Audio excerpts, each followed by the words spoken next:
Wala ng power. Nawalan na naman ng power. Nawalan ng power ang unit ni Sir Ricky. Okay, wala na tayong eco-content eh. Hindi. Lahat ng repair natin is content.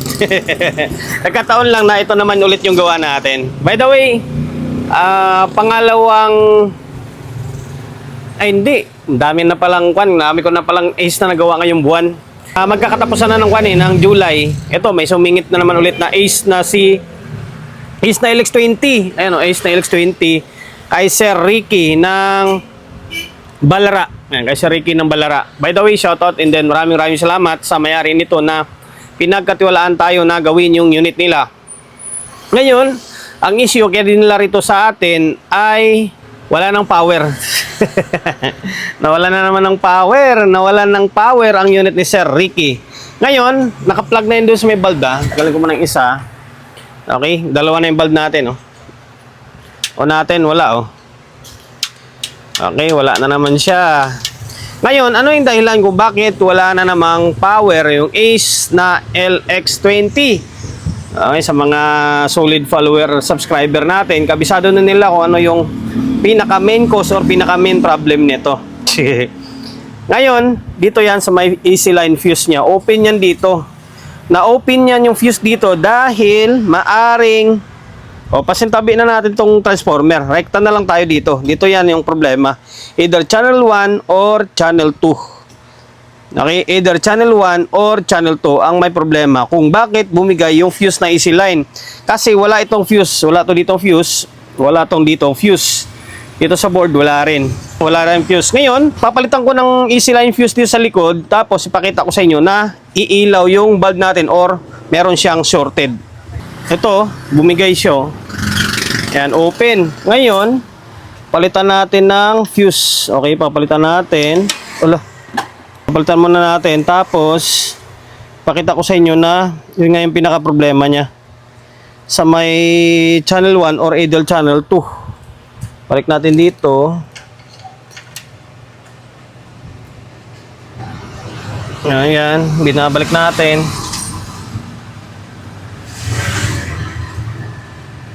May kamay na lang.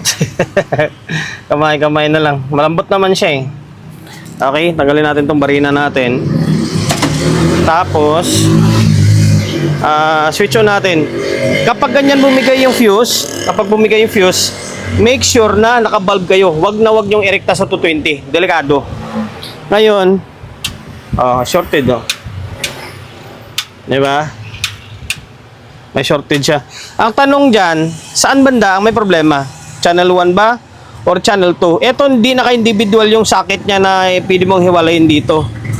Magkakasama sila. Okay? Ngayon, ang bunot mo dito. Ngayon, magbubunot tayo sa may channel 1 muna. Bubunutin ko yung channel 1. Harap tayo ng panundot. Okay, bunutin natin tong channel 1. Tapos, medyo kuwan siya. Ayan. Kung isa pa. Ayan, nakabunot na yung tapos, i-safety mo. Baka mamaya magkadikit. Puputok yan. Okay. Minunot natin yung channel 1 Step by step ito. Hindi ko na nga kinat eh.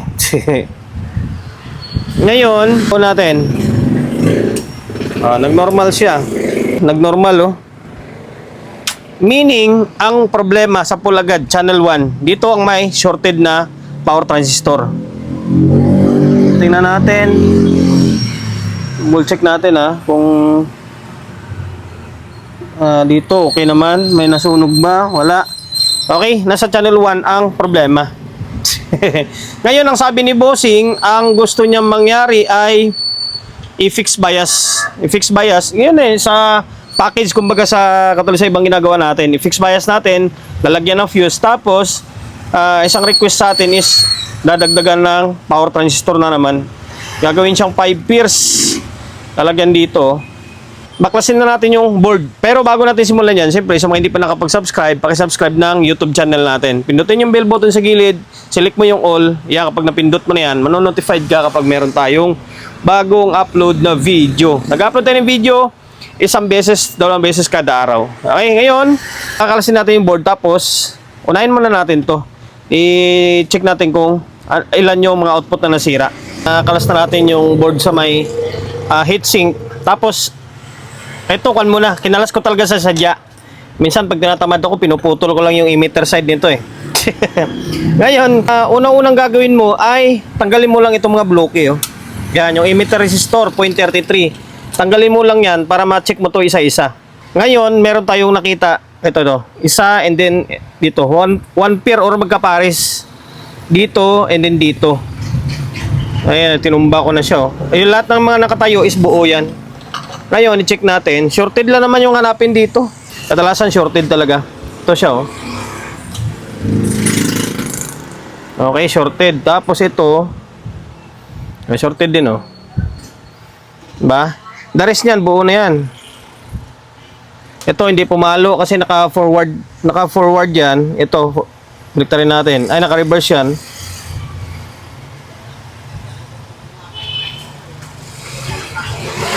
Okay, buo to. Tapos ito. Buo. Kung kasi madumi na eh. Dito. Parang open tong isa. Check natin. Okay, buo to, buo. Tapos dito. Okay, buo. Parang akong tinatamad kapag ganitong unit yung gagawin ko. Parang LX20. Sabi ng iba, pa ulit-ulit na lang yung video. Importante, may content tayo. At the same time, pera pa rin naman to eh. Pag na-repair natin to, babayaran pa rin naman tayo dito. Okay, buo. Etong dalawa lang yung sira. Short lang yung hanapin mo. Ito, buo yan. Ay, sira yan. In the rest yan, buo. Ngayon, tanggalin natin to. Tanggalin natin tong sira na output. Tapos, balik natin tong bloke. Pero bago nyo ibalik, itest nyo muna. Kailangan may continuity ito or short. Kapag open na, huwag nyo na ibalik kasi sira na yan, open na. Fusible ito, 0.33 lang oh. 0.25, pwede na may lagay dyan. Okay, balik natin. Tapos tanggalin ko yung output. Open nga tong dalawa oh. Diba, sira yung dalawang output. Sira, open din yung dalawang emitter niya. Ito, open to. Ayun, pinalitan natin. Tapos, nagdagdag na tayo ng bloke pa. Wala tayong ganitong resistor. Patayo na lang. Okay? Kaya tayo nagdagdag kasi magdagdag tayo ng output mamaya. Pinapadagdagan sa atin ng output to eh. Gagawin siyang 5 pairs. Tapos, nag-fix bias na tayo. 1.8K. Tapos dito, 200 ohms. Kaya kung saan tayo naglagay, sundan nyo na lang. Gilid-gilid lang. Gilid-gilid lang. Ito, differential. Ito, kanto. Yung bias resistor niya. Sensya na kayo sa kamay natin marumi. Yan. Bali, 1, 2, 3, 4, 5. 1, 2, 3, 4, 5. O, 5 na. Ngayon, pwede na natin i-testing to. Wala naman tayo nakita mga kalawang dito eh. Pwede natin, bago natin balik sa heatsink, testing muna natin. Baka mamaya may sira pa, di panibagong maklas na naman tayo. Tapos para maobserbahan natin to kung nagre-relay to or hindi. Kasi, ang relay nito sirain. Ngayon, balik natin yung tayo niya. Saan na yun? Ito. Dito. Balik natin para makita natin kung goods na or goods na. Sana goods na. Itong kulay blue, nagay magkamali dito ha. Itong kulay blue is sa speaker to. Or always yung pansinin. Tulad nito, kulay itim to dito sa may supply. Puti tuloy. Yung itim is negative, pula is positive. Matik, itong kulay blue is nasa speaker ito. Pwera lang dito, para sa dalawang itim oh. Ngayon, kahit di na muna speaker kakabit, kahit ito lang supply. Negative, may guhit na negative dyan. Okay. Yung may guhit na negative, siyempre, sa negative din yan. Negative, BEC. Dito din sa may itim ang ikakabit mo dyan. Tapos, matik yung pula dun sa ilalim. Balik natin. Wala nga. Yung mahirap kasi one man game tayo.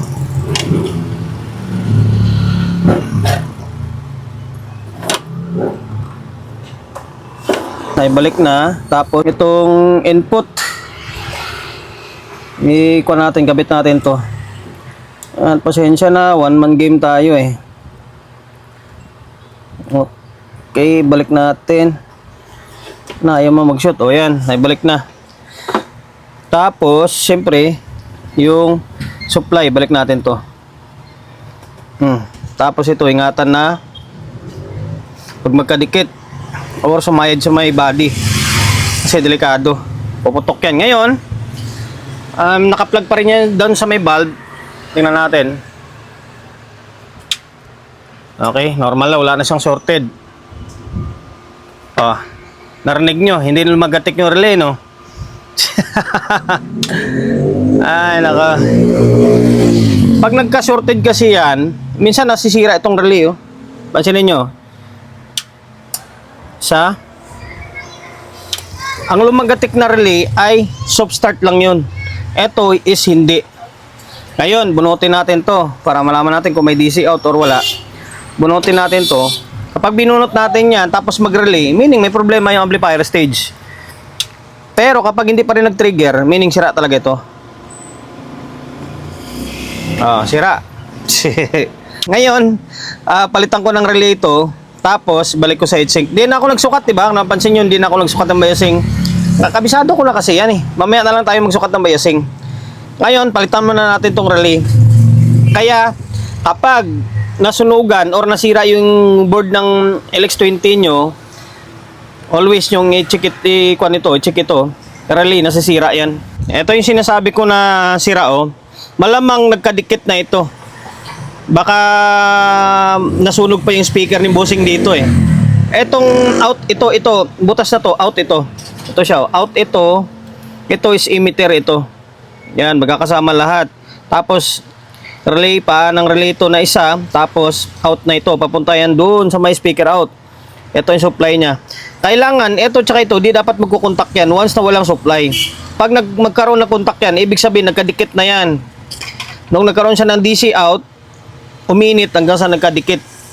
Kapag on mo nito, kapag may speaker, kakalabog agad. Marinig mo yung kalabog. Pansinin nyo. O, ayan o. Diba? Nakadikit na. Kadikit na. Kaya wala tayong marinig kanina na lagatik eh. Kasi nga, nakadikit na siya. Ngayon, tanggalin natin. Tapos palitan natin ng relay. 12 volts yung relay niyan. 12 volts lang naman yan. Kinumpleto ko na pati yung isang channel. Kasi ganun din, balang lalo yung oras natin eh. Ito yung channel na saan ba yung kanina man? Pinalitan pala natin, Broadway. Ito yung channel na yung una natin ni-repair. Ito yung channel 2. Yan. Kasi tabi muna natin yan. Tapos ito, pinalitan natin ng relay. Broadway. Yung relay niyan ay sana yun? Ay, tapong ko na yata. Ang relay niyan is yung arrow speed. Ayan, tulad nito, arrow speed. Oh. Pinalitan natin ng Broadway. Broadway na 12 volts. Yan, DC 12 volts. Kailangan 12 volts ang ilalagay nyo dyan. Baka mamaya masalpakan nyo ng 24 volts yan. Tulad nito, 12 volts. Palagyan ng 24 volts yan, hindi gagana yan.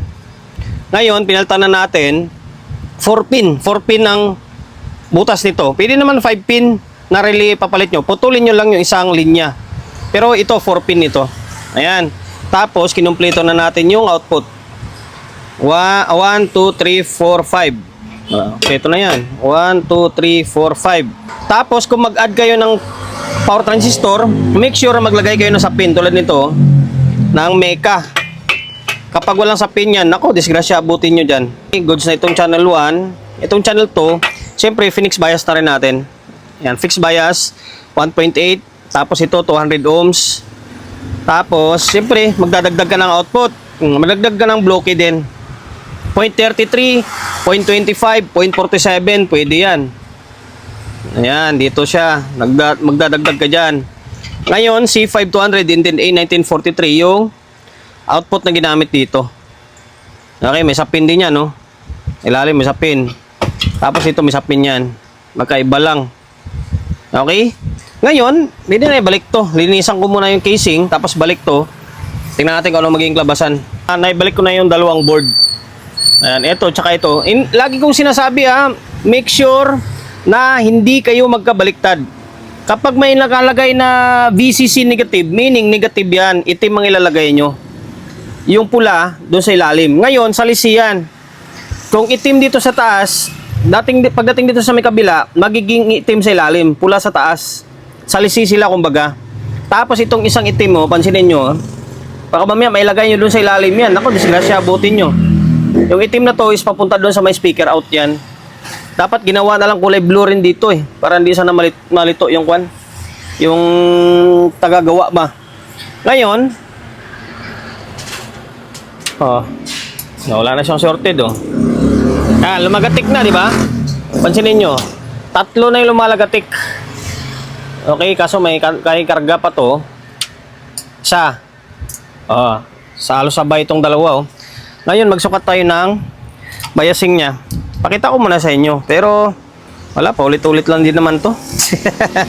Para sa formality, pakita ko sa inyo Ayan, nasa 0.26 yun. 0.26.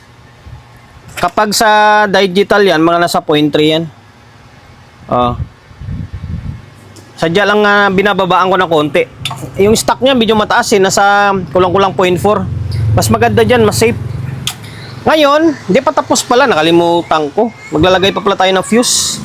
Individual lang gawin natin. Wala na akong fuse holder na para dito sa may baba Ngayon, dito na ako maglagay. Dito, tsaka dito. Okay, lagyan muna natin ng fuse bago mag-audio test. Lakasan ko na lang yung boses ko kasi maulan, Sinara ko yung pinto ko. Maulan sa labas. Ngayon, dito tayo naglagay, Yan, positive, negative, positive, negative. 4 na fuse. Yan, 4 na fuse yan. Tapos, 15 ampere ang ilalagay nyo. 15 ampere. 15, 20, pwede yan. Okay, pag ganyan lang siya, Para safe siya, mayroon siyang shrikable tube. Pasensya na kayo, medyo maingay. Ayan, tapos ipaganito mo siya para safe yung ampli mo kasi nakalagay yung fuse. Okay? Ngayon, itali natin ng maayos yun. Patali natin maayos ito. Tapos, pwede na siguro tayo mag-audio testing. Paulan pa rin. Lagay na ako ng speaker. Ayan, tapos audio input. Yung mga switch, ginalaw-galaw ko na. Ito gamit natin, yung cellphone natin kasi laptop natin na yan. Yung isang channel niyan is mahina. Nasira yung adapter. Ngayon, natin. Okay na to. Yan na yung grab. Okay, channel 1. Ito yung channel na sira or nalibak ng fuse or may sira na output. Okay, ito na siya, working siya. Yung control, wala pa namang problema Channel 1, channel 2. Dalawa. Pakaperate tayo. Okay na. Yun lang. Hanggang dito na lang. Pahabain pa ba natin yung oras natin? Maulan, maingay. Ang ginawa natin is ni-repair natin. Sibak dito yung output, isang pares. Tapos, binix bias natin. Tapos, pinadagdagan dito sa atin ng output. 1, 2, 3, 4, 5. 1, 2, 3, 4, 5. Bali, 5 pairs na. Tapos, naglagay na tayo ng fuse. Tapos, nag-fix bias tayo. Tapos, yung differential niya. Yan na, request sa atin. Okay, sana nakapagbigay idea ulit tayo sa mga kapwa natin technician na medyo bago-baguhan lang, siyempre. Kung gustong matuto mag-repair, lalo na itong Ace na LX20, mas madali ito pang panimula ng pagre-repair ba ng mga amplifier. Kapag matuto kayo rito, kahit tumirada na kayo malalaki, pwedeng-pwede. Okay, dahil mabot ko sa part ng video natin na ito, pakisubscribe ng YouTube channel natin. Pindutin mo yung bell button sa gilid. Select mo yung all. Yan, kapag napindot mo na yan, manonotified ka kapag meron akong in-upload na video. Nag-upload tayo ng video 1 beses, 2 beses kada araw. Okay? God bless and then peace sa atin lahat.